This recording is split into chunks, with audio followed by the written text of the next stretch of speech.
ঠিক আছে।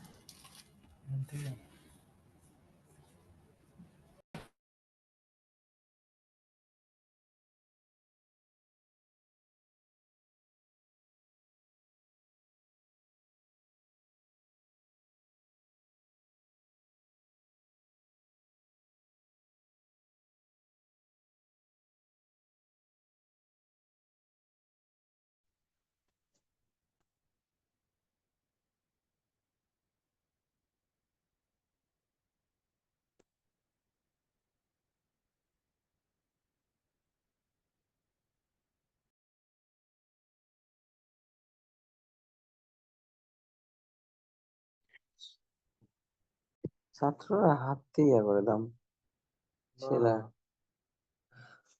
আর মোটাটা 400 টাকা আর দুইটা 700 টাকা নিছে আর কি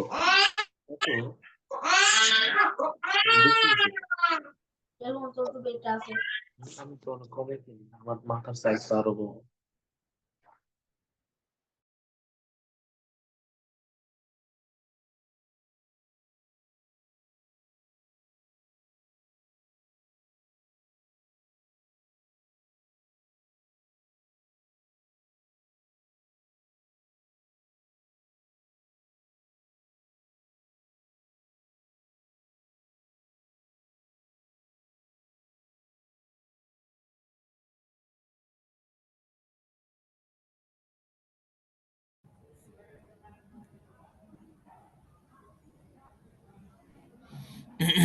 আসসালামু আলাইকুম রহমতুল্লাহ।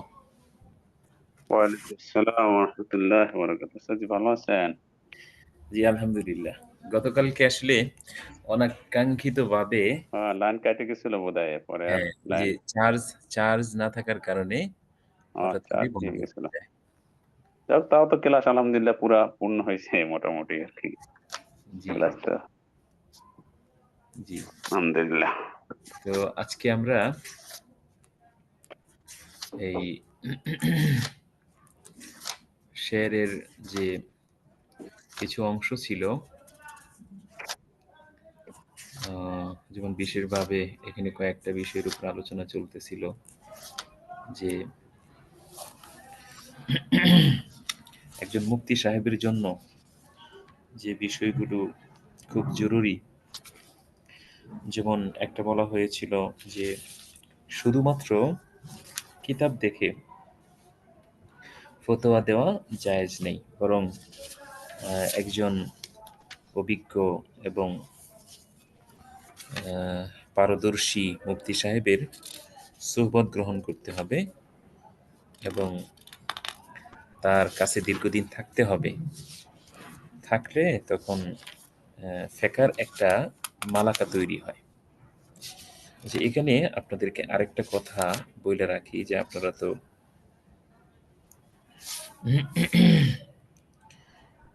এই ফতোয়া লিখবেন, তো ফতোয়া লেখার ক্ষেত্রে আপনি যদি চান যে আপনার মধ্যে ফিকহি মালাকা তৈরি হোক, তাহলে কেউ যদি প্রথমে আপনাকে একটা বিষয় সওয়াল করে অথবা আপনাদের আসেতেজায়ে কেরাম যদি আপনাদেরকে তামরিন দেয় যে এই মাসলাটা হল করেন, তো এরকম কোনো একটা মাসলা আপনাদের সামনে যদি আসে, তাহলে সর্বপ্রথম যে কাজটা করবেন সেটা হইল যে আপনি এই সওয়ালটা ভালো করে পড়বেন। পড়ার পরে সওয়ালের যে মর্ম এবং উদ্দেশ্য এটা উপলব্ধি করার চেষ্টা করবেন।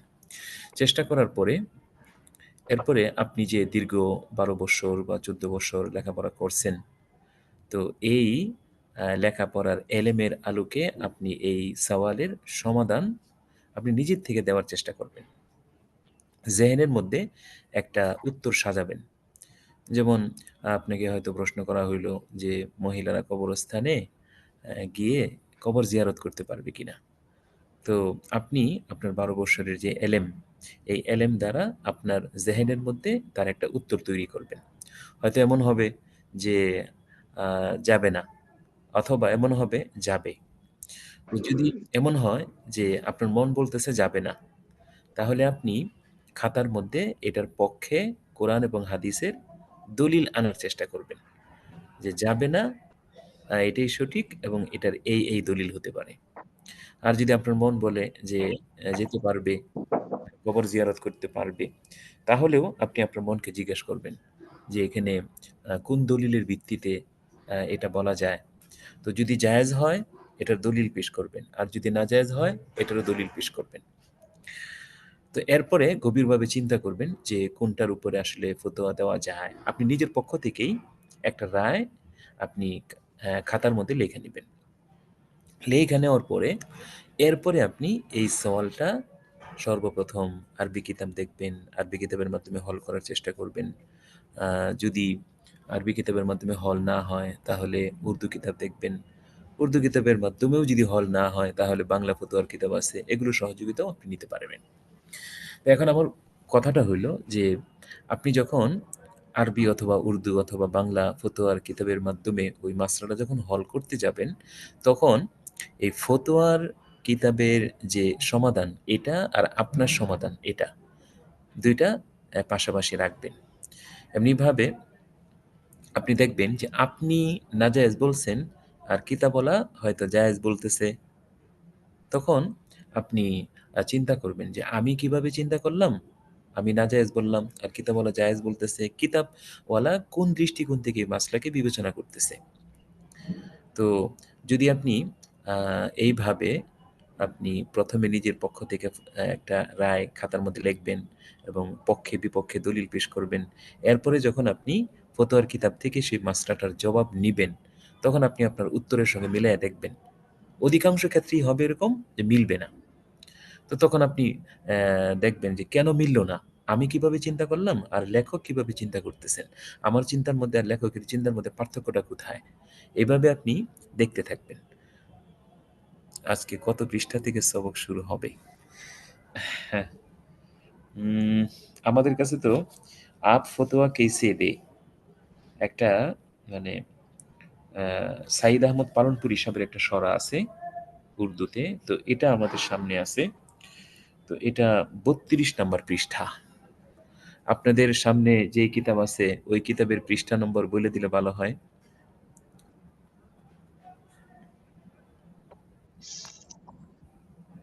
আসসালামু আলাইকুম ওস্তাদ জি।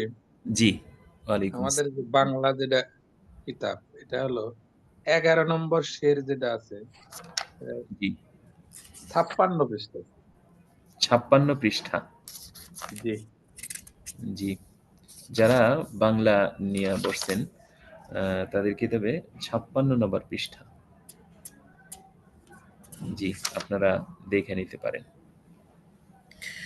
আচ্ছা, তো আমাদের আলোচনা চলতেছিল যে কোনো একটা মাসলা যদি আসে তাহলে আমরা যে ভুলটা করি সেটা হলো সর্বপ্রথম আমরা বাংলা, উর্দু, আরবি ফতোয়ার কিতাব থেকে প্রথমেই আমরা মাসলা হল করার চেষ্টা করি।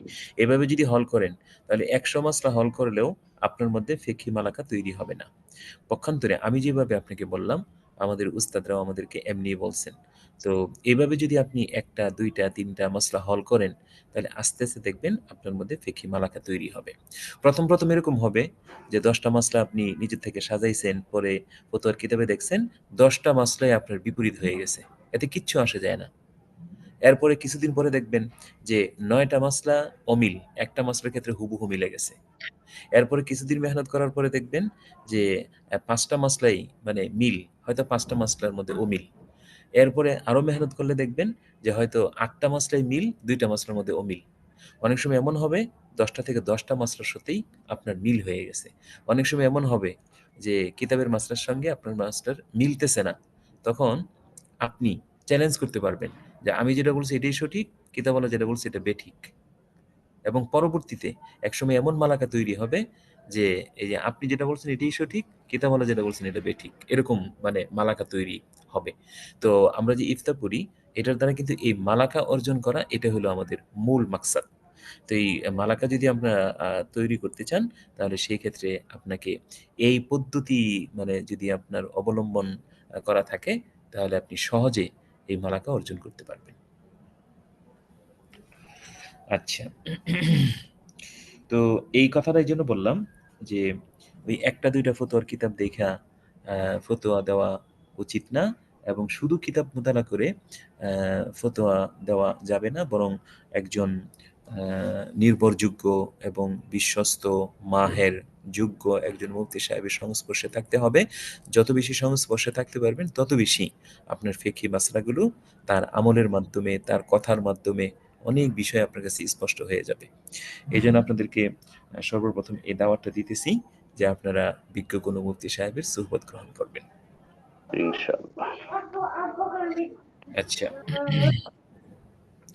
তো ফতোয়া দেওয়ার ক্ষেত্রে আল্লামা শামী রহমতুল্লাহ আলাইহি বলছেন যে ৪টা গুণ যদি কারোর মধ্যে থাকে, ৪টা গুণ যদি কারোর মধ্যে থাকে তাহলে সে ফতোয়া দিতে পারে। ৪টা গুণ, তার মধ্যে একটা হইল যে ফেকার ক্ষেত্রে সে খুব দক্ষ, ফেকার ক্ষেত্রে সে খুব দক্ষ, এটা একটা। আরেকটা হইল যে ব্যক্তি নির্ভরযোগ্য ফুকাহে কেরামের কাছ থেকে এলেম গ্রহণ করেছেন, যে ব্যক্তি নির্ভরযোগ্য মুফতিয়ানি কেরাম, ফুকাহে কেরাম তাদের কাছ থেকে এলমে ফেকা লাভ করেছেন।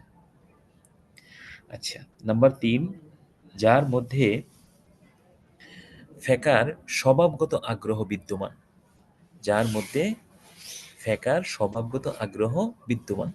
মানুষের অনেক আগ্রহ থাকে, কেউ হয়তো হাদিসের প্রতি তার ঝোঁক বেশি, কেউ হয়তো তাফসিরের প্রতি তার ঝোঁক বেশি, আর কেউ আছে ফেকার প্রতি তার ঝোঁক বেশি। তো ৩ নম্বর শর্ত হইল তার মধ্যে ফেকার প্রতি ঝোঁক, ফেকার ভিতরে তার আগ্রহ, এটা স্বভাবজাত থাকতে হবে। আর ৪ নম্বর হইল যে ওনার মধ্যে ফিকহি মালাকা আসছে, তো এরকম নির্ভরযোগ্য আলেমদের স্বীকৃতি থাকতে হবে। এখন আমাদের দেশে এরকম স্বীকৃতি আপনি কই পাবেন? হয়তো কোনো প্রতিষ্ঠান থেকে যদি আপনি ইফতা শেষ করেন, ওখান থেকে আপনি রেজাল্টের মাধ্যমে ভালো একটা রেজাল্ট যদি করতে পারেন, তখন সেই ক্ষেত্রে সেই মাদ্রাসা কর্তৃপক্ষ হয়তো আপনাকে এক ধরনের সনদ দেয় যে সে আমাদের এখান থেকে ইফতা পড়ছে, সে মুফতি সাহেব। তো এটাও এক ধরনের সার্টিফিকেট। তো এইভাবে মুফতিয়ানে কেরাম যদি আপনাকে সার্টিফিকেট প্রদান করে যে হ্যাঁ সে ফতোয়া দেওয়ার যোগ্য, তাহলেই শুধুমাত্র তার জন্য ফতোয়া দেওয়ার অনুমতি আছে। এখন আমাদের বিষয়টা হলো যে আমরা দেখা যায় যে এই যোগ্যতা অর্জন না করেই আমরা ফতোয়া প্রদান করি। তো এখানে একটা হাদিস আপনাদেরকে বলে রাখি। হাদিসের মধ্যে আসছে যে মান আফতান নাস বিগাইরি ইলমিন, মান আফতান নাসা বিগাইরি ইলমিন, যে ব্যক্তি এলেম ব্যতীত মানুষকে ফতোয়া প্রদান করে, কানা ইসমুহু আলা মান আফতাহু, তাহলে এই ফতোয়ার উপরে যদি মুস্তাফতি আমল করে, ভুল ফতোয়ার উপরে মুস্তাফতি আমল করতেছে, তাহলে মুস্তাফতির কোনো গুনাহ হবে না, বরং সম্পূর্ণ গুনাহ যে ফতোয়া প্রদান করেছে, ভুল ফতোয়া প্রদান করেছে, সম্পূর্ণ গুনাহ তার হবে। তো মান আফতান নাস বিগাইরি ইলমিন, যে ব্যক্তি এলমে ফিকহ অর্জন করা ব্যতীতই মানুষকে ফতোয়া দেওয়া শুরু করে, কানা ইসমুহু আলা মান আফতাহু, তাহলে এর গুনাহ ওই ব্যক্তির হবে যে এই ভুল ফতোয়া প্রদান করেছে। তো এই ব্যাপারে আমাদের সতর্ক থাকতে হবে। প্রথমে আমাদের মালাকা তৈরি করতে হবে, এরপরে আমাদের ফতোয়া প্রদান করতে হবে। দেখেন, একটা হলো নিজে আমল করা, আর আরেকটা হলো অন্যের জন্য আমলের রাস্তা পরিষ্কার করে দেওয়া। নিজে আমল করা, আরেকটা হলো অন্যের জন্য আমলের রাস্তা পরিষ্কার করে দেওয়া। দুটার মধ্যে কিন্তু আকাশ পাতাল পার্থক্য আছে। এই জন্যই আপনারা যদি ওই ফতোয়ায়ে রহমানিয়া একটা কিতাব যে আছে, ফতোয়ায়ে রহমানিয়া, মুফতি, জি ওস্তাদ, যে বাংলা। হ্যাঁ বাংলা, মাওলানা মুফতি মাওলানা মনসুরুল হক সাহেব, তো ওনার যে এই কিতাবটা, তো এই কিতাবের মধ্যে উনি একটা বিষয় লেখছেন, অনেক সুন্দর লাগছে। একদম শুরুর দিকেই লেখছেন যে আমাদের এই কিতাবটা এটা আমল করার জন্য, ফতোয়া প্রদান করার জন্য নয়, বরং ফতোয়া যদি আপনি প্রদান করতে চান তাহলে এর জন্য আপনাকে মালাকা তৈরি করতে হবে এবং কোনো বিজ্ঞ মুফতি সাহেবের সংস্পর্শ এবং সংস্রব গ্রহণ করতে হবে। তো আমল করা যায়, কিন্তু আরেকজনকে ফতোয়া দেওয়ার ক্ষেত্রে অবশ্যই কোনো দক্ষ মুফতি সাহেবের সংস্পর্শ গ্রহণ করে মালাকা অর্জন করে তারপরে ফতোয়া দিতে হবে। আচ্ছা, এরপরে দেখেন ওয়াকুতুবু জাহিরি রিওয়ায়া আতাত সিত্তান ওয়াবিল উসুলি আইজান সুম্মিয়াত। দেখেন তো আপনারা পাইতেছেন কিনা? 11 নম্বর শের। জি হ্যাঁ, জি উস্তাদ জি। জি 11 নম্বর শের জি উস্তাদ, পাইছেন? জি। আচ্ছা, এই যে ওয়াকুতুবু জাহিরি রিওয়ায়া আতাত সিত্তান, এটা আমাদের এখানে 11 নম্বর শের। আপনাদের এখানে কত নম্বর? 11 নম্বর শের। হ্যাঁ, আমাদের 11 11 নম্বর। নম্বর। তো ওয়াকুতুবু জাহিরি রিওয়ায়া আতাত সিত্তান। তো জাহিরি রিওয়ায়া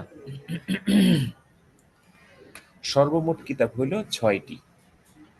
জাহিরু রিওয়ায়া এর সর্বমোট কিতাব হইল 6টি। তো ওয়াবিল উসুলি আইজান সুম্মিয়াত, ওয়াবিল উসুলি আইজান সুম্মিয়াত, এগুলোকে উসুল বলেও নামকরণ করা হয়। এগুলোকে উসুল বলেও নামকরণ করা হয়, এগুলোকে উসুলও বলা হয়। তাহলে ওয়াকুতুবু জাহিরি রিওয়ায়া আতাত সিত্তান, জাহিরি রিওয়ায়া কিতাব সমূহ 6টি এসেছে। তো 6টি এসেছে বলার দরকার নেই, জাহিরি রিওয়ায়া এর সর্বমোট কিতাব 6টি। ওয়াবিল উসুলি আইজান সুম্মিয়াত, এগুলোকে উসুল বলেও নামকরণ করা হয়। তো এখানে একটা বিষয়, জাহিরুর রিওয়ায়া এটা যদিও নাকি শব্দগতভাবে মোরাক্কাবে এজাফি, কিন্তু মূলত অর্থ হবে মোরাক্কাবে তাওসিফি, অর্থাৎ রিওয়ায়াতুন জাহিরাতুন, স্পষ্ট রিওয়ায়াত। অর্থাৎ যে কেউ এই রিওয়ায়াত সম্পর্কে ওয়াকেফ হাল। কেন ওয়াকেফ হাল? কারণ হইল যে এগুলো ইমাম মুহাম্মদ রহমতুল্লাহ আলাইহি থেকে তাওয়াতুর এবং অত্যন্ত প্রসিদ্ধ এবং নির্ভরযোগ্য সূত্রে বর্ণিত, যেটা কারোর কাছে গোপনীয় নয়। তো এটা মূলত যদিও নাকি জাহিরি রিওয়ায়া মোরাক্কাবে এজাফি, কিন্তু অর্থ হবে মোরাক্কাবে তাওসিফি। যেমন আমরা অনেক সময় আরবিতে বলি জামিলুল জিসমি, জামিলুল জিসমি, এটার অর্থ কি হয়? আই জিসমুন জামিলুন, জামিলুল জিসমি, যদিও নাকি এটা মুরাক্কাবে আজাফি, কিন্তু অর্থ হবে জিসমুন জামিলুন, সুন্দর শরীর। তো এরকম ভাবে জাহিরি রিওয়ায়া যদিও নাকি শব্দগত ভাবে এটা মুরাক্কাবে আজাফি, কিন্তু অর্থ হবে রিওয়ায়াতুন জাহিরাতুন, অতি স্পষ্ট এবং সুস্পষ্ট বর্ণনা। কেন? কারণ এগুলো সবাই জানে, আর এগুলো ইমাম মুহাম্মদ রহমতুল্লাহ আলাইহি থেকে তার ছাত্ররা একদম এত বেশি প্রচার করেছেন, এত বেশি নকল করেছেন, যে এগুলো এখন তাওয়াতুর পর্যায়ে চলে গিয়েছে। এই জন্য এটা কারো কাছে গোপনীয় না, সবার কাছে স্পষ্ট। এই জন্য রিওয়ায়াতুন জাহিরা। আচ্ছা, আর উসুল এর আসলুন এর জমা হইল উসুল, যার অর্থ হইল শিকড় অথবা মূল ভিত্তি। যেহেতু ইমাম মোহাম্মদ রহমতুল্লাহ আলের এই 6টা কিতাব ফিকহে হানাফির মূল ভিত্তি, এই জন্য এই 6টা কিতাবকে উসুল বলা হয়, অথবা উসুলে সিত্তাও বলা হয়। তাহলে আমরা এখানে 2টা বিষয় পড়লাম, একটা হলো জাহিরি রিওয়ায়া, আরেকটা হলো উসুল। এই জাহিরি রিওয়ায়া এর সর্বমোট কিতাব হইল 6টি, এগুলোকে উসুল বলেও নামকরণ করা হয়। তো জাহিরি রিওয়ায়া কেন বলা হয়? কারণ এগুলো ইমাম মুহাম্মদ রহমতুল্লাহ আলাইহি থেকে তার ছাত্ররা এত বেশি নকল করেছেন, যে এগুলো তাওয়াতুর এবং শুহরতের পর্যায়ে পৌঁছে গিয়েছে, যেগুলো কারো কাছেই অস্পষ্ট না, অতি স্পষ্ট। এই জন্য এই জাহিরি রিওয়ায়া বলে নামকরণ করা হয়েছে। তো যদিও নাকি মুরাক্কাবে আজাফি, কিন্তু অর্থ হবে মুরাক্কাবে তাওসিফির, অর্থাৎ রিওয়ায়াতুন জাহিরাতুন। আরেকটা হলো যে উসুল, এটা আসলুন এর জমা, এটার অর্থ হলো শিকড় অথবা মূল ভিত্তি। যেহেতু ইমাম মোহাম্মদ রহমতুল্লাহ আলের এই 6টা কিতাব ফিকহে হানাফির মূল ভিত্তি, এই জন্য এগুলোকে উসুল অথবা উসুলে সিত্তা বলা হয়। আচ্ছা, এরপরে দেখেন সন্নাফাহা মুহাম্মাদু নিশাইবানি হাররারা ফিহা আল মাযহাব আন-নু'মানি। তো এই যে 6টা কিতাব, এই 6টা কিতাব মুহাম্মদ আশ-শাইবানি অর্থাৎ মুহাম্মদ ইবনুল হাসান আশ-শাইবানি, তিনি এই 6টি কিতাব সংকলন করেছেন, লিখেছেন। হাররারা ফিহা আল মাযহাব আন-নু'মানি, এবং এই কিতাবের মধ্যে তিনি হানাফি মাযহাবের যে মৌলিক যে মাসলাসমূহ, এই মৌলিক মাসলাসমূহ তিনি এখানে লিপিবদ্ধ করেছেন। তো হাররারা মানে কাতাবা, হাররারা ফিহা আল মাযহাব আন-নু'মানি, এই কিতাবের মধ্যে তিনি মাযহাবে হানাফির যে মৌলিক বিষয়াদি এবং যে গুরুত্বপূর্ণ বিষয়াদি, এই গুরুত্বপূর্ণ বিষয়াদি বা গুরুত্বপূর্ণ মাসাইল তিনি এখানে সংকলন করেছেন। তাহলে একটা হলো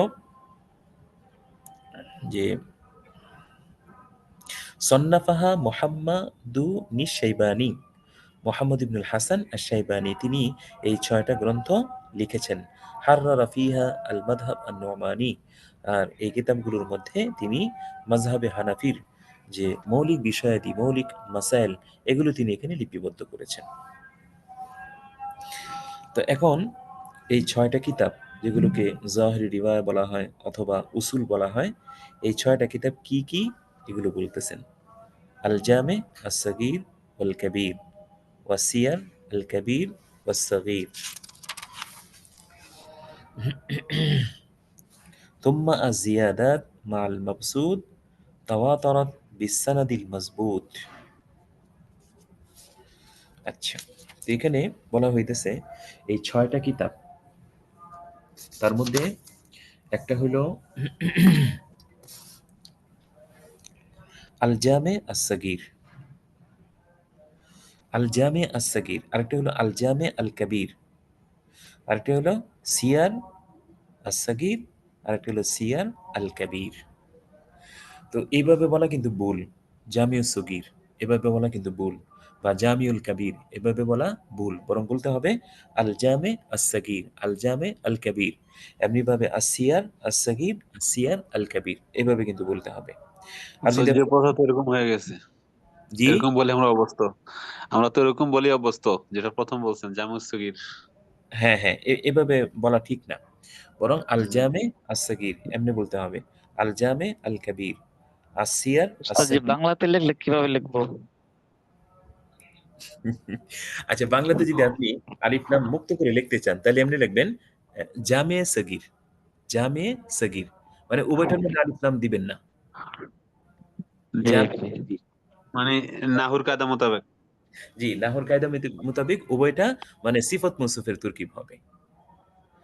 আল জি জামে আস-সাগীর, আল জামে আল কাবীর, আসিয়ার আস-সাগীর, আসিয়ার আল কাবীর, এইভাবে। তাহলে এখানে তো 4টা হইল। এই 4টার পরে তারপরে আছে মনে করেন 2টা। একটা হলো থুম্মা আজ-জিয়াদাত মা'আল মাবসুত, থুম্মা আজ-জিয়াদাত মা'আল মাবসুত। তো এই 4টার পর হইল জিয়াদাত, এই 4টার পর হইল জিয়াদাত। একটা হলো এই মনে করেন জিয়াদাত, আরেকটা আছে জিয়াদাতুজ জিয়াদাত, এগুলো পরে বলা হবে। একটা হলো আজ-জিয়াদাত, আরেকটা হলো জিয়াদাতুজ জিয়াদাত। আচ্ছা, তো এখানে শুধু আমরা আজ-জিয়াদাত যেটা এটা গ্রহণ করব। তো এরপরে হলো আজ-জিয়াদাত মাল মাবসুত, মাবসুত সহ, মাবসুত সহ, এরপরে হলো আজ-জিয়াদাত। তাহলে আগে গেছে 4টা, এরপরে হলো আজ-জিয়াদাত 5টা, মাল মাবসুত, মাবসুত সহ, অর্থাৎ মাবসুত আরেকটা। এটা হলো 6 নাম্বার। তো তাওয়াতারাত বিসানাদ আল মাযবুত, তো এগুলো নির্ভরযোগ্য সনদে ধারাবাহিক পর্যায়ে বর্ণিত হয়েছে। তাওয়াতারাত দাওয়া তাওয়াতারাত ধারাবাহিক পর্যায়ে বর্ণিত হয়েছে বিসানাদ আল মজবুত, অর্থাৎ যে নির্ভরযোগ্য সনদে, বিসানাদ আল মজবুত নির্ভরযোগ্য সনদে ধারাবাহিক সূত্রে বর্ণিত হয়েছে। নির্ভরযোগ্য সনদে ধারাবাহিক ভাবে বা ধারাবাহিক সূত্রে বর্ণিত হয়েছে। তো এখন আমরা এই কয়েকটা কিতাবের যে সংজ্ঞা তার মধ্যে, আচ্ছা আপনাদের মনে আছে কিনা ওই যে আমরা জামে as-সাগীর জামে আল কাবীর, এই যে সগীর এবং কাবীরের মধ্যে পার্থক্য কি, এই বিষয়টা আল্লামা শামী রহমতুল্লাহ আলাই তার কিতাবের মধ্যে উল্লেখ করেছিলেন। আপনাদের মনে আছে কিনা বলেন তো, মনে আছে? বলে দিব। বলে দিলে ভালো হয় ইনশাআল্লাহ। আচ্ছা, তো সগীর এবং কাবীরের মধ্যে তো অনেক পার্থক্যের কথা সামনে আসবে। আল্লামা শামী রহমতুল্লাহ আলী এটা বলছিলেন যে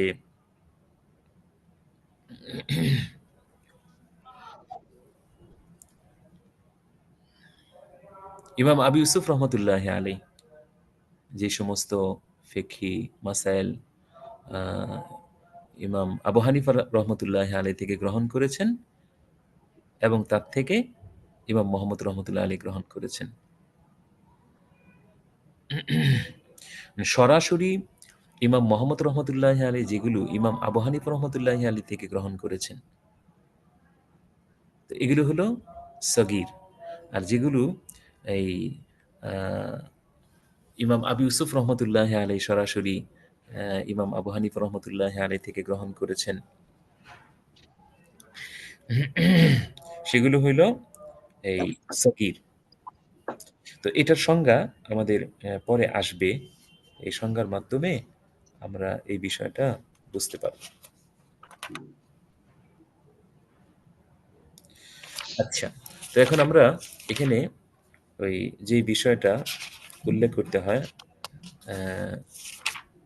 আল্লামা শামী রহমতুল্লাহ আলী যে বিষয়টা বলছেন, এই যে জামিয়া সগীর এর একটা সংজ্ঞা এখানে দেওয়া আছে, একটা কিতাবের তারুফ এখানে দেওয়া আছে, জামিয়া কাবীরের তারুফ এখানে দেওয়া আছে, এরপরে সগীর এবং কাবীরের মধ্যে পার্থক্য। আচ্ছা, এই বিষয়টা আমরা একটু খেয়াল করি।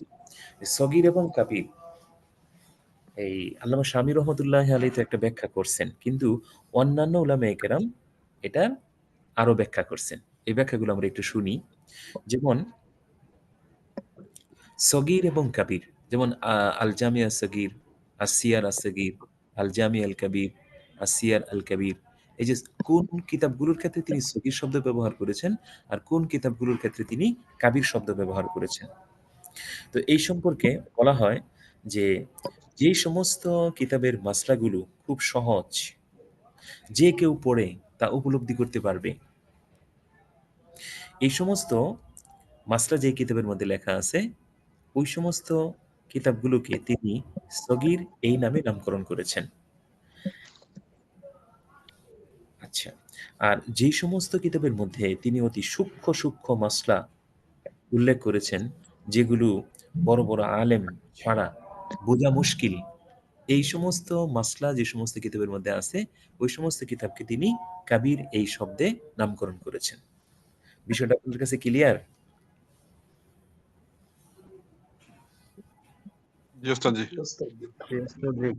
যেমন মানে এটার পক্ষে একটা দলিল আছে।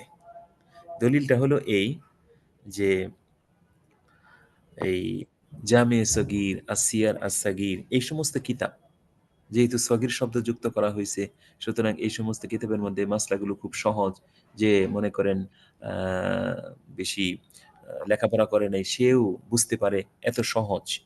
তো এই কিতাব যখন আল্লামা আউজাঈ রহমতুল্লাহ আলীর নিকট পৌঁছে, তখন এই কিতাবটা দেখা উনি একটা মন্তব্য করেছিলেন কি, যে মা লি আহলিল ইরাক ওয়াত তাসনিফ ফি হাদাল বাব ফাইন্নাহু লা ইলমা লাহুম বিসিয়ার। তিনি বলেছিলেন যে এই ব্যাপারে মানে সিয়ার আস-সাগীর, এমনিভাবে আল জামে আস-সাগীর, এই সমস্ত কিতাবে যে বিষয়গুলো লেখা আছে, এই সমস্ত বিষয় লেখার আহলে ইরাকের কি অধিকার আছে? কারণ তাদের তো সিয়ার সম্পর্কে কোনো জ্ঞানই নাই, কোনো ধারণাই নাই। মানে কিতাবটা অতি সহজ তো, সবার জন্য লেখা হয়েছে, সাধারণ মানুষের জন্য লেখা হয়েছে। এই কিতাবের ভাষাটাও সহজ এবং মাসলাগুলো সহজ সহজ মাসলা উল্লেখ করা হয়েছে। এই জন্য এই কিতাব আউজাই রহমতুল্লাহ আলাইহির কাছে তেমন একটা পছন্দনীয় হয় নাই। এই জন্য তিনি এমন একটা মন্তব্য করছেন যে এই ব্যাপারে কলম ধরার আহলে ইরাকের কি অধিকার আছে? কারণ ইমাম মোহাম্মদ রহমতুল্লাহ আলী তিনি আহলে ইরাক ছিলেন। কারণ হইল ফাইন্নাহু লা ইলমা লাহুম বিসিয়ার, তাদের তো সিয়ার সম্পর্কে কোনো ধারণাই নেই। জিহাদ, তারপরে কতল কিতাল, এই সম্পর্কে তাদের তো কোনো ধারণাই নেই। সুতরাং তাদের এই ব্যাপারে কলম ধরার কোনো অধিকার নেই। পরবর্তীতে যখন তিনি যে আল জামে আল কাবির এবং আসিয়ার আল কাবির এই কিতাবগুলো লেখছেন, এই কিতাবগুলো যখন আউজাই রহমতুল্লাহ আলের কাছে পৌঁছে, তখন তিনি এগুলো মোতালা করছেন। মোতালা করার পরে তখন তিনি একটা মন্তব্য করছেন। তিনি মন্তব্য করছেন, লাউলা মা জম্মানাহু মিনাল আহাদিদ লাকুলতু ইন্নাহু ইয়াজাউ আল ইলমা মিন নাফসিহি। তিনি বলতেছেন যে এই সমস্ত কিতাবের মধ্যে এত সুন্দর সুন্দর, এত চমকপ্রদ মাসলাগুলো উল্লেখ করা হয়েছে যে এগুলোর পরে যদি লেখক হাদিস উল্লেখ না করতেন, তাহলে আমি মনে করতাম যে এগুলো সে নিজে বানায় বানায় লিখছে। লাউলা মা জম্মানাহু মিনাল আহাদিদ, এই সমস্ত চমৎকার এবং অত্যন্ত গুরুত্বপূর্ণ যে মাসাইল, সূক্ষ্ম সূক্ষ্ম যে মাসাইল, এগুলোর সাথে যদি তিনি হাদিস যুক্ত না করতেন, লাকুলতু, তাহলে আমি বলতাম ইন্নাহু ইয়াজাউ আল ইলমা মিন নাফসিহি, যে সে নিজের পক্ষ থেকে এলেম বানায়, এরকম বলতাম। তো আল্লামা আউজাই রহমতুল্লাহ আলাইহির ধারণাই তখন পাল্টে গেছিল এই আল জামি আল কাবির এবং আসিয়ান আল কাবির এই গ্রন্থ দুইটা দেখা। আচ্ছা, এরপরে আরেকটা বিষয় দেখেন যে সিয়ার, এই সিয়ার শব্দটা সিরাতুন এর জমা। এটা আমরা সবাই জানি যে রাসূল করিম সাল্লাল্লাহু আলাইহি ওয়াসাল্লাম এর যুদ্ধের যে সমস্ত পরিস্থিতি, পরিবেশ এবং যে সমস্ত তিনি ফায়সালা দিয়েছেন, যে সমস্ত তিনি কাজ সম্পাদন করেছেন, তো এই বিষয়গুলো সম্বলিত যে রীতিনীতি, এগুলোকে মূলত এই সিয়ার বলা হয়। এগুলোতে মূলত সিরত বলা হয়, আর সিরতের জমা হইল সিয়ার। আচ্ছা, তো স্যার যে কিতাবুল মাগাজির মধ্যে না এগুলো আমরা যুদ্ধ ঘটনারও পাই। হ্যাঁ হ্যাঁ, কিতাবুল মাগাজি আমরা এই নামে পড়ি, আর উনি ওই আসিয়ার আল ও কাবির, আসিয়ার জি জি আস-সাগীর এই নামে তিনি লেখছেন এই কিতাবগুলো। সমার্থক শব্দ দিয়ে জি জি। জি। আচ্ছা, তারপরে হলো থুম্মা আজ-জিয়াদাত মা'আল মাবসুত, ৫ নম্বর হলো আজ-জিয়াদাত মাবসুত সহ, মানে ৫ নম্বর হলো জিয়াদাত আর ৬ নম্বর হলো আল মাবসুত। এখন এই যে আজ-জিয়াদাত, এটার পরিচয় কি?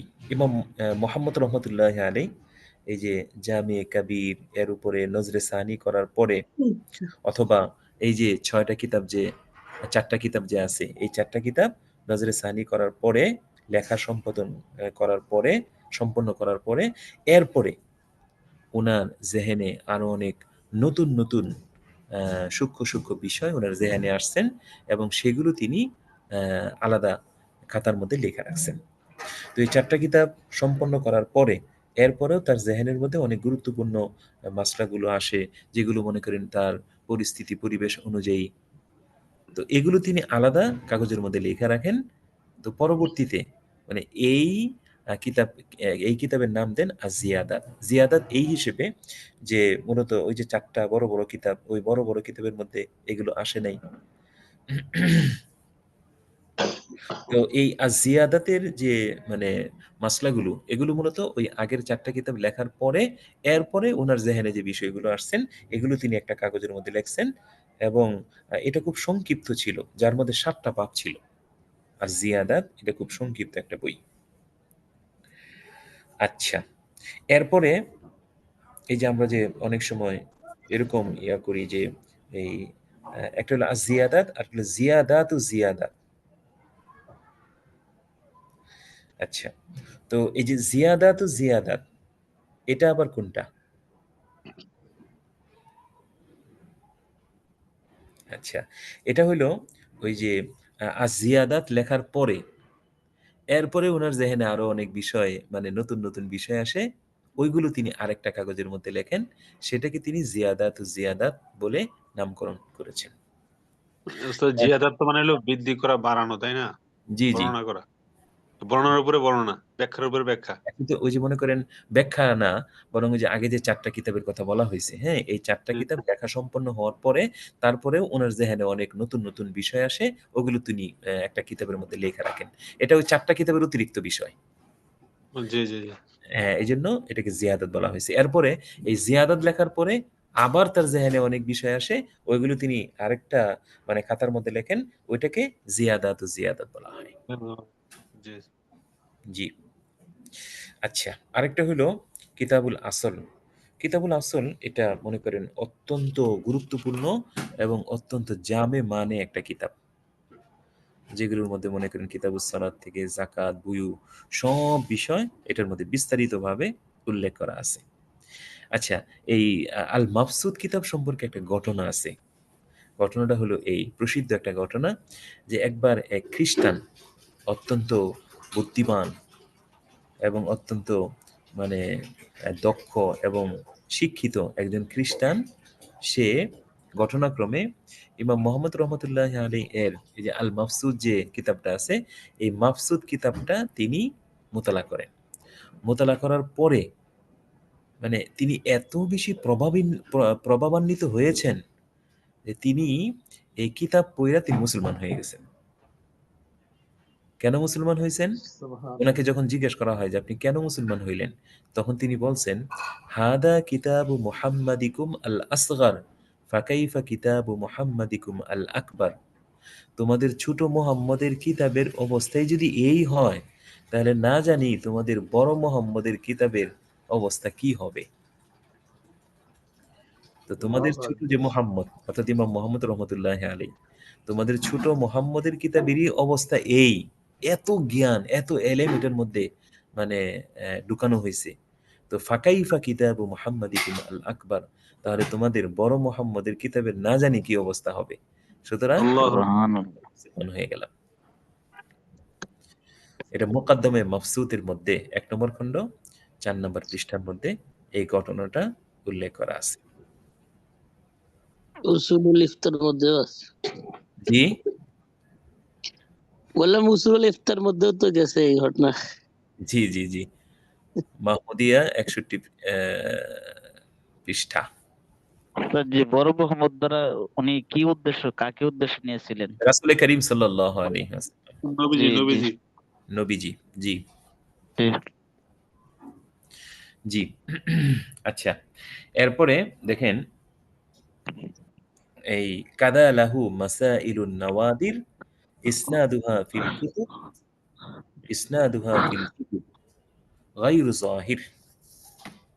দেখেন কাদা লাহু মাসাইলুন নাওয়াদির, এমনিভাবে ইমাম মোহাম্মদ রহমতুল্লাহ আলাইহির আরো অনেক কিতাব আছে।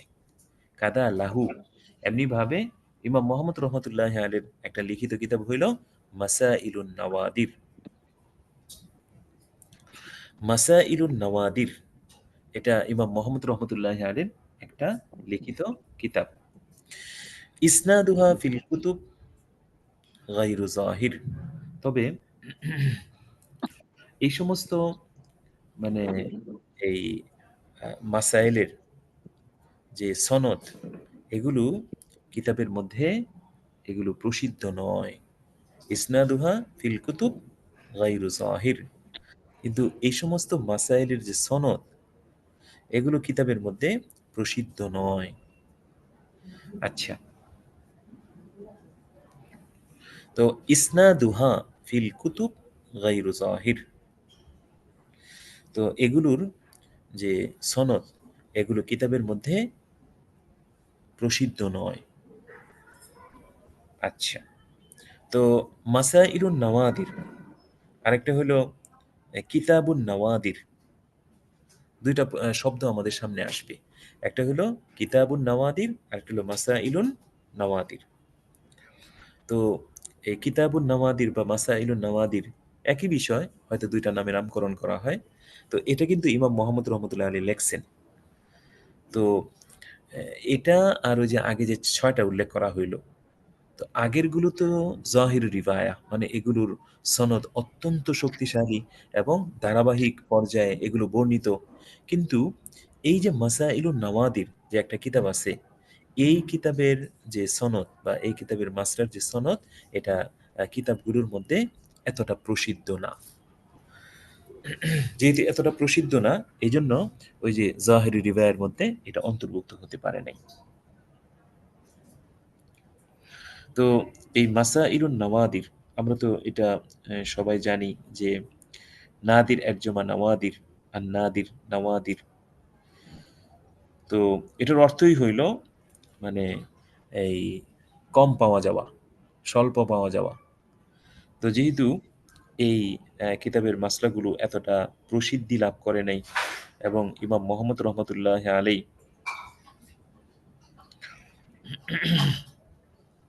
তিনি তার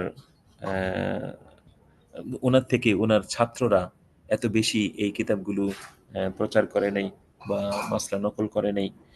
হয়তো ১-২ জন মাসলা নকল করছেন, অথবা এমন হতে পারে ইমাম মোহাম্মদ রহমতুল্লাহ আলাই ছাড়া ইমাম আজম রহমতুল্লাহ আলের অন্যান্য যে ছাত্ররা যে সমস্ত এই ফিকহি তাসনিফাত এবং আরো যে বিষয়গুলো ফতোয়ার কিতাব লিখেছেন, তো এগুলোকে মূলত এই যে মাসাইলুন নাওয়াদির বলা হয়। আচ্ছা, তো কাদা লাহু মাসাইলুন নাওয়াদির ইসনাদুহা ফিল কুতুব গায়রু যাহির। এমনি ভাবে ইমাম মোহাম্মদ রহমতুল্লাহ আলের আরেকটি কিতাব হইল মাসাইলুন নাওয়াদির। তো এই যে যেই সমস্ত এই কিতাবের মধ্যে, যে সমস্ত কিতাবের মধ্যে এই যে এই অপ্রসিদ্ধ যে মাসাইলগুলো ইমাম মোহাম্মদ রহমতুল্লাহ আলী থেকে তার ছাত্ররা গ্রহণ করেছেন, অথবা ইমাম মোহাম্মদ রহমতুল্লাহ আলীর ব্যতীত অন্যান্য ছাত্ররা ইমাম আবু হানিফা রহমতুল্লাহ আলী থেকে গ্রহণ করেছেন, তো এই সমস্ত মাসলা যে কিতাবের মধ্যে উল্লেখ করা হয়েছে এগুলোকে কিতাবুন নাওয়াদির বলা হয়, আর এই মাসলাগুলোকে মাসাইলুন নাওয়াদির বলা হয়। তাহলে কিতাবটাকে কিতাবুন নাওয়াদির মানে এই যে নাদের যে মাসলাগুলো আছে এগুলো যে কিতাবের মধ্যে লেখা, ওই কিতাবকে কিতাবুন নাওয়াদির বলা হয়, আর এই মাসলাগুলোকে মাসাইলুন নাওয়াদির বলা হয়। আচ্ছা, তো ওয়াবাদাহা মাসাইলুন নাওয়াজিল খাররাজাহা আল আশিয়াখ বিদ্দালাইল। তো ওয়াবাদাহা এর পরের স্তর হইল মাসাইলুন নাওয়াজিল। এই মাসাইলুন নাওয়াজিল এর স্থান হইল এই মাসাইলুন নাওয়াদির এর পর। ওয়াবাদাহা মাসাইলুন নাওয়াদির এর পর স্থান বা স্তর হইল এই কিতাবের, কোন কিতাব? মাসাইলুন নাওয়াজিল। খাররাজাহা আল আশিয়াখ বিদ্দালাইল, যেগুলোকে মাশায়েখগণ দলিল সহ ইস্তেমবাদ করেছেন, যেগুলোকে মাশায়েখগণ দলিল সহ ইস্তেমবাদ করেছেন।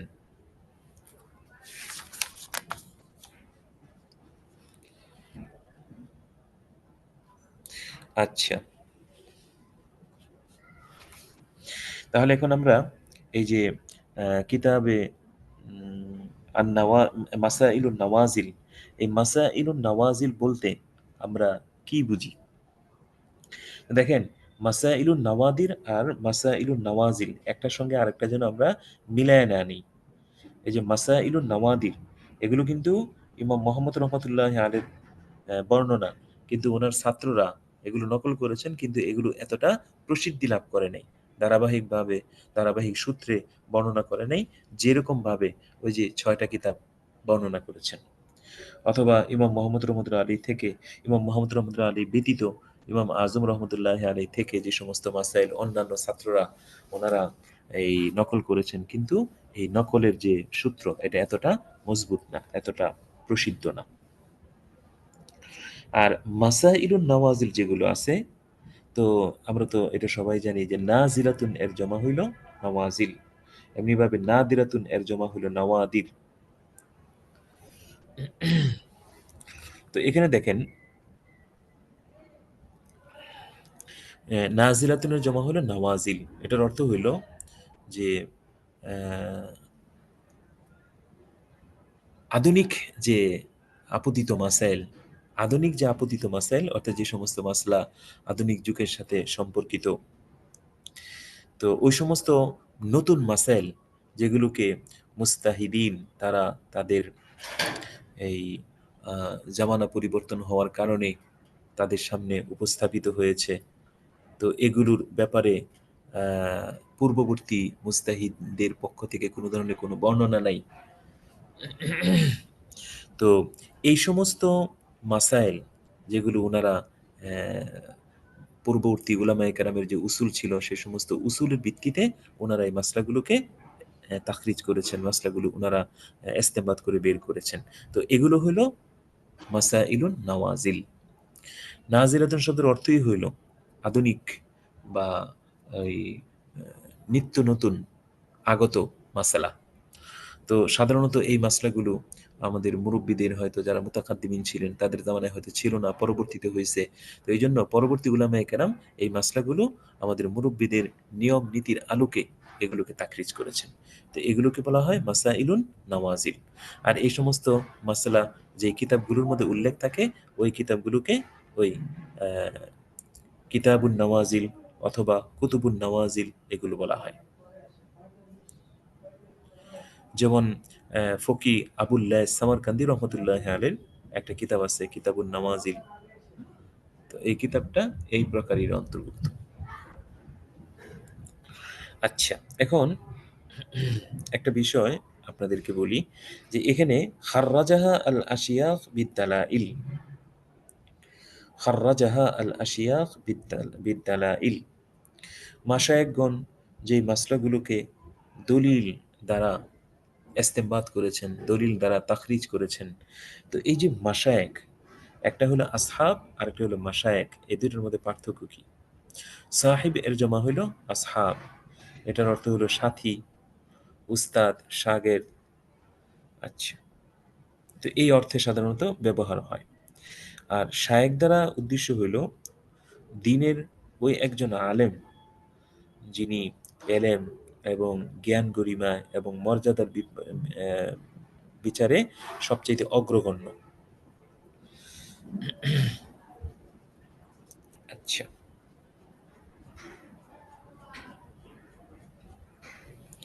এখন আরেকটা বিষয় যে পরিভাষায় আসহাব বলতে আইম্মে সালাসাকে বোঝায়, যেমন ইমাম আজম এবং ইমাম আবু ইউসুফ, ইমাম মোহাম্মদ রহমতুল্লাহ আলাইহি।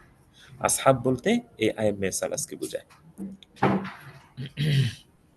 আর কখনো কখনো এই আসহাব এর দ্বারা ইমাম আবু হানিফা রহমতুল্লাহ আলাইহি এবং তার সরাসরি যারা ছাত্র ছিলেন তাদেরকে বোঝায়। সরাসরি যারা ছাত্র ছিলেন, বেলা ওয়াসেতা যারা ছাত্র তাদেরকে বোঝায়। তাহলে দুইটা মত হইল যে একটা হইলো আসহাব দ্বারা আইম্মে সালাসা উদ্দেশ্য, ইমাম আবু হানিফা, ইমাম আবু ইউসুফ, ইমাম মোহাম্মদ। আর কখনো কখনো ইমাম আবু হানিফা এবং যে সকল ছাত্র তার সরাসরি ছাত্র তাদেরকে বোঝানো হয়ে থাকে। আচ্ছা, আর মাশায়েখ দ্বারা ফুকাহায়ে মুতাকাদ্দিমিন তারা উদ্দেশ্য হয়ে থাকে, যারা ইমাম আবু হানিফা রহমতুল্লাহ আলাইহির জামানা পান নাই। আচ্ছা, মুতাকাদ্দিমিন আর মুতাআখিরিন তাদের মধ্যেও একটা মানে ভাগ করা হয়। মুতাকাদ্দিমিন কাদেরকে বলা হয় আর মুতাআখিরিন কাদেরকে বলা হয়। তো একটা কৌল তো হলো এই, যেটা আল্লামা যাহাবী রহমতুল্লাহ আলাইহি তিনি তার কিতাবের মধ্যে উল্লেখ করেছেন যে মুতাকাদ্দিমিন আর মুতাআখিরিন এই দুই শ্রেণীর উলামায়ে কেরামের মধ্যে পার্থক্য হলো রাসুল কারন আস-সালিস, 300 হিজরি, অর্থাৎ 300 হিজরির আগে যারা চলে গিয়েছেন তাদেরকে মুতাকাদ্দিম বলা হয়, আর 300 হিজরির পরে যারা আসছেন তাদেরকে মুতাআখিরিন বলা হয়। তাহলে মুতাকাদ্দিমুন কাদেরকে বলা হয়? যারা 300 হিজরির আগে আসছেন। আর মুতাআখিরুন যারা 300 হিজরির পরে আসছেন। এটা একটা মত। আরেকটা মত হইল যে মুতাকাদ্দিমুন ওই সমস্ত উলামায়ে কেরামকে বলা হয় যারা ইমাম আজম এবং সাহাবাইনের যুগ পেয়েছেন এবং তাদের থেকে উপকার লাভ করেছেন, এলমি ইস্তেফাদা হাসিল করেছেন। আর যারা ওনাদের যুগ পান নাই, মানে 3 আইম্মার যুগ পান নাই, তাদেরকে মুতাআখিরিন বলা হয়। আরেকটা মানে 3 নাম্বার একটা কৌল আছে এরকম, ইমাম মুহাম্মদ রহমতুল্লাহ আলাইহি পর্যন্ত যে সকল উলামায়ে কেরাম ছিলেন তাদেরকে মুতাকাদ্দিমিন বলা হয়। আর এরপর থেকে হাফিজউদ্দিন বুখারী রহমতুল্লাহ আলাইহি পর্যন্ত যত উলামায়ে কেরাম আসছেন তাদেরকে মুতাআখিরিন বলা হয়। তো এই বিষয়গুলো এখানে উল্লেখ করা হয়েছে। এরপরে আপনাদের অবগতির জন্য জানানো হইতেছে যে দেখেন এই মাসালার 3টা তবকা আছে। মাসালার 3টা তবকা। একটা হলো ওই সকল মাসাইল যে সকল মাসাইল জাহির রিওয়ায়ার মধ্যে উল্লেখ আছে, এটা একটা। আরেকটা হলো ওই সমস্ত মাসাইল মাসাইলুন নাওয়াদির। একটা হলো মাসাইলুল উসুল, অর্থাৎ মাসাইলকে 3 ভাগে ভাগ করা হয়েছে। একটা হলো মাসাইলুল উসুল, অর্থাৎ যেগুলোর বর্ণনা জাহির রিওয়ায়াতের মধ্যে আছে। আরেকটা হলো মাসাইলুন নাওয়াদির, ওই সমস্ত মাসাইলকে বলা হয় যেগুলো ওই আমাদের ইমামগণ থেকেই বর্ণিত, কিন্তু ওইগুলো ওই জাহিরি রিওয়ায়াতের মতো এত প্রসিদ্ধি লাভ করে নাই। যেমন মনে করেন ওই কাইসানিয়াত, হারুনিয়াত, জুরজানিয়াত, রিকিয়াত, এই সমস্ত গ্রন্থ, এগুলো আমাদের আইম্মে সালাসারি গ্রন্থ, কিন্তু এগুলো জাহিরি রিওয়ায়ার মতো এত প্রসিদ্ধি লাভ করে নাই। আচ্ছা, আরেকটা স্তর হইল ফাতোয়া এবং ওয়াকিআত, অর্থাৎ যেগুলো পরবর্তীতে যারা দুনিয়ার মধ্যে আসছেন মুজতাহিদিন, তাদের ওই যুগ এবং পরিবেশ পরিস্থিতির ভিত্তিতে যেই ফতোয়াগুলো ওনারা প্রদান করছেন, এটা বলা হয় ফতোয়া এবং ওয়াকিআত। আচ্ছা, এরপরে আমরা এই আরেকটা শের আমরা পড়তে পারি। কত নম্বর শের বলুন তো? 17 নম্বর। জি 17 নম্বর। জি 17 নম্বর শের। ওয়াশতাহারা আল মাবসুত বিল আসলি ওয়া দা লিসাবকিহি বা লিসাবকাতি সিত্তাতা তাসনিফান কাদা। তো ওয়াশতাহারা আল মাবসুত বিল আসল, যে এই যে মাবসুদ যে কিতাবটি রয়েছে, এই মাবসুদ কিতাবটি আসল এই নামে প্রসিদ্ধ। মাবসুদ এই কিতাবটি আসল অর্থাৎ শিকড় এই নামে অতি প্রসিদ্ধ।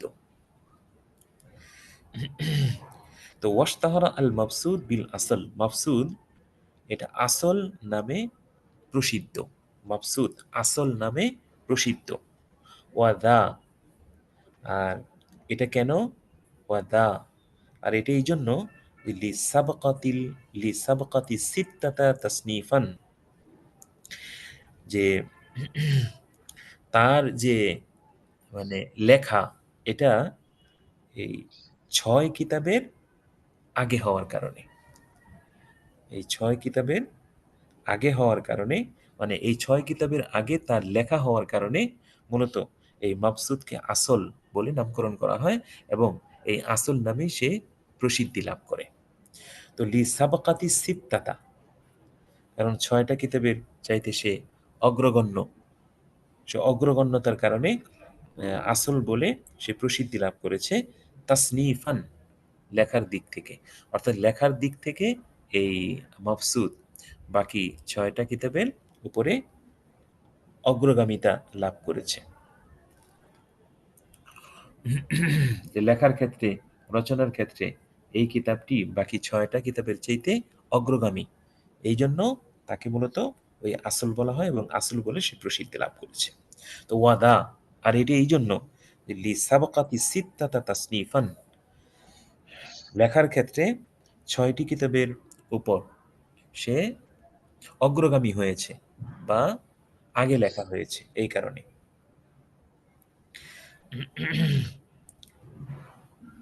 আচ্ছা, কাদা আল জামে আস-সগীর বাদাহু ফামা ফিহি আলাল আসল লিদা তাকাদ্দামা।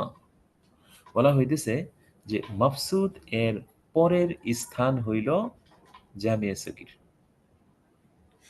তো কাদা, কাদা মানে এমনি ভাবে, আল জামে আস-সগীর বাদাহু এই মাফসুদ তথা আসল এর পরের স্তর হইল আল জামে আস-সগীর এর।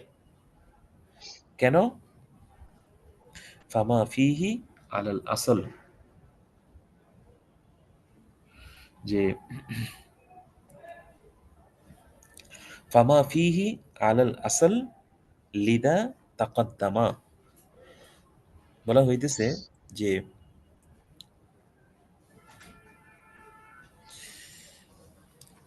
কাদা আল জামে সগীর বাদাহু ফামা ফিহি আলাল আসল। সুতরাং এই জামিয়া সগীরের মধ্যে যে মাসলাগুলো থাকবে এগুলো আসলের উপর অগ্রগণ্যতা লাভ করবে। কেন? লিদা তাকাদ্দামা, এই কারণে যে মাফসুদ এটা আগে লেখা হয়েছে আর জামিয়া সগীর এটা পরে লেখা হয়েছে। তাহলে দেখেন, কাদা আল জামে আস-সগীর বাদাহু, তেমনি ভাবে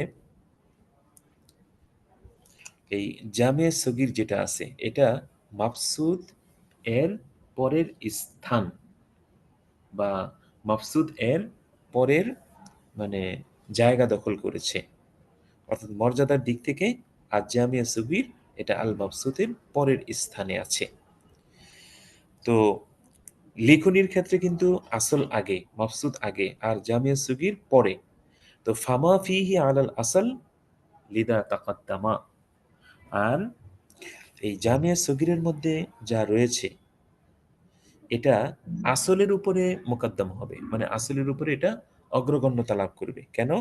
লিদা তাকাদ্দামা, এই কারণে যে মাফসুতের লেখা আগে হয়েছে আর জামিয়া সগীর এর লেখা পরে হয়েছে।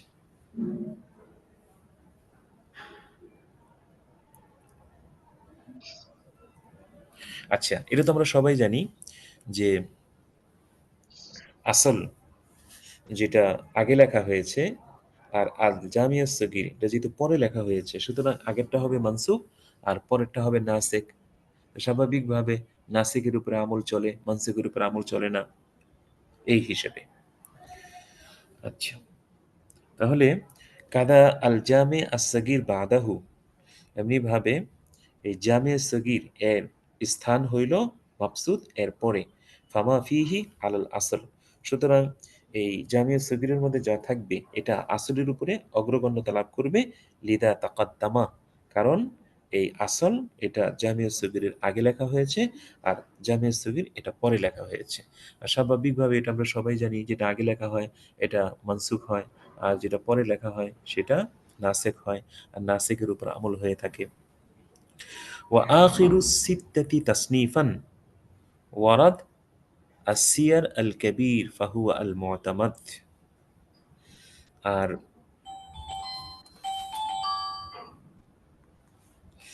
তো وآخر الستة تصنيفا লেখার ক্ষেত্রে এই 6টি কিতাবের সর্বশেষ কিতাব হইল ওয়ারাদা আসিয়ার আল কবির, সেটা হইল সিয়ারে কাবির, এমনটি বর্ণিত হয়েছে।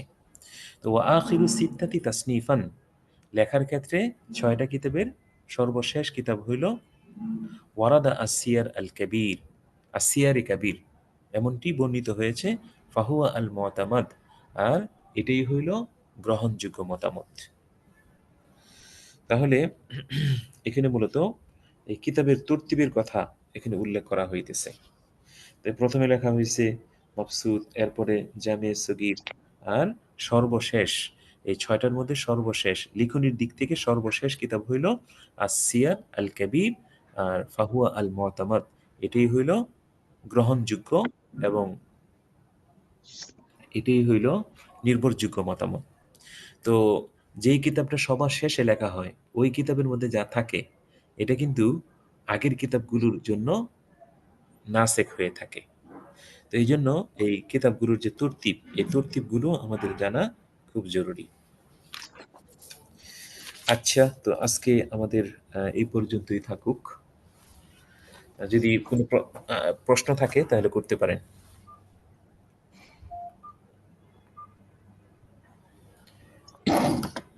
জি, কোনো প্রশ্ন থাকলে করতে পারেন।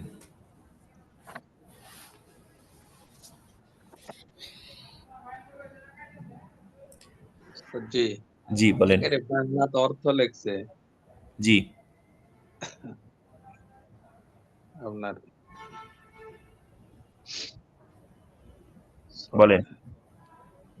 জি ওস্তাদ জি বলতেছি, যে মাবসুতের পরে জামে সগীর জি অন্যগুলোর তুলনায় অগ্রবর্তী, জি সুতরাং জামে সগীরের মাসলা মাবসুতের ওপর প্রাধান্য পাবে, জি এভাবে লিখছে। হ্যাঁ, এটাই তো। মানে মাফসুদ এটা আগে লেখা হয়েছে, তারপরে মনে করেন আল জামে আস-সাগীর লেখা হয়েছে। তো আল জামি আস-সাগীর যেহেতু পরে লেখা হয়েছে, সুতরাং এই কিতাবের মধ্যে যে মাসলাগুলো আছে এগুলো নাসেখ হবে, আর মাফসুদের যে মাসলাগুলো আছে এগুলো মানসুখ হবে। এই দৃষ্টিকোণ থেকে এই আল জামি আস-সাগীরের মধ্যে যে মাসলাগুলো আছে এগুলো প্রাধান্য পাবে মাফসুদের মাসলার উপরে। তাহলে পরের কিতাবগুলাই বেশি প্রাধান্য পাচ্ছে। হ্যাঁ, হ্যাঁ, এটা তো স্বাভাবিক। পরের কিতাবগুলোর মধ্যে ওই যে মারজু ইলাই যে আকওয়াল থাকে, এবং অনেক সময় জামানার পরিবর্তনের কারণে সিদ্ধান্ত পরিবর্তন হয়, অথবা অনেক সময় রুজু করেন, অথবা অনেক সময় মানে মানসুখ হয়ে যায়, এরকম বিষয় থাকে। স্যার জি, আমার একটা কোশ্চেন একটু ব্যতিক্রম আর কি, যে জি আমাদের ফতুয়া স্বামীর মধ্যে আপনার যে লাইনের ভিতরে যে লেখাগুলো থাকে নিচে থাকে ব্যাখ্যা। তো এখন ওইখানে আমরা যে পড়লাম আপনার তানবীরুল আফসার, তারপর আপনার দুরুল মুক্তার, তারপর রদ্দুল মুক্তার, ফতুয়া স্বামী। এখন ওইখানে যে এবারতটা, ওই এবারটা কোন কিতাবের এবারত? কোনটা? ওই যে ফতুয়া স্বামীর মধ্যে যে লাইনের ভিতরে এবারটা থাকে আর কি, লাইনের ভিতরে লাইন। যেটা থাকে জি জি জি জি জি, এটা তো ওই যে তানবীরুল আবসার। তানবীরুল আফসার এবারত, ওইটাকে ব্যাখ্যা করেছে নিচে। না না না, তানভীরুল আবসার। এরপরে দেখেন ওই ব্র্যাকেটের মাঝখানে যেটা, এটা তো তানভীরুল আবসার। তো ব্র্যাকেটের বাহিরে যেটা আছে এটা হইলো আদ্দুরুল মুখতার। এরপরে ওই যে দেখেন ওই যে কি জানি কয় মার্জিন, মার্জিনের নিচে যেটা আছে, হ্যাঁ, জি মার্জিনের জি। নিচে যেটা আছে এটা হলো ফতোয়ে শামী। তো ফতোয়ে শামী কিন্তু আহ, তানভীরুল আফসার এবং আদ্দুরুল মুখতার উভয়ের কৌলের তাসি করেছেন।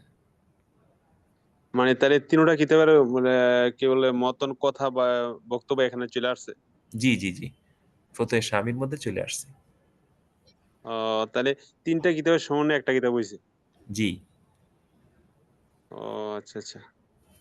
তো ব্র্যাকেটের ভিতরটা তানবীরুল আফসার, আর ব্র্যাকেটের বাইরে গুলো দুরুল মুক্তার, নিচে হাসিয়ে হলো সুবুতের স্বামী। জি